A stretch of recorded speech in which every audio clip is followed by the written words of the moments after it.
ஸ்டாலின் அவர்களே, அனைத்து இந்திய அண்ணா திராவிட முன்னேற்ற கழகம் கட்சி பொன்மனச்செம்மல் புரட்சி தலைவர் எம்ஜிஆர் என்ற ஜீவன் தொடங்கப்பட்ட கட்சி.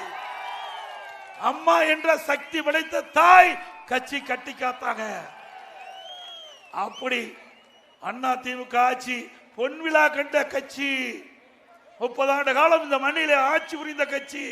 30 ஆண்டு காலம் ஆட்சி புரிந்த காலத்தில் தான் ஏழை எளிய ஒடுக்கப்பட்ட நசுக்கப்பட்ட விவசாய தொழில் அத்தனை பேரும் ஏற்ற பெற்றார்கள். இந்தியாவிலேயே ஒரு சிறந்த அது தமிழ்நாடு தான். அது தமிழ்நாடு வருவதற்கு காரணமாக அண்ணா திமுக அரசாங்கம். இன்றைக்கு பேசுறீங்களே, எங்க பார்த்தாலும் இந்தியாவிலே சிறந்த மாநிலம் நீங்களா கொண்டாந்தீங்க திட்டத்தை. அண்ணா திமுக கொண்டாந்தது, செயல்படுத்தியது, ஸ்டிக்கர் ஒட்டி ரிப்பன் கட் பண்ணி திறக்கிற. வேற என்ன செஞ்ச? நாங்க கட்டின மெடிக்கல் காலேஜ் நீங்க திறந்துகிட்டு இருக்கிறீங்க. நான் கட்டின சட்டக்கல்லூரிய நீங்க திறக்கிறீங்க. இதுதான் நம்மளுடைய பணி. வேற என்ன செஞ்சிருக்கிறீங்க?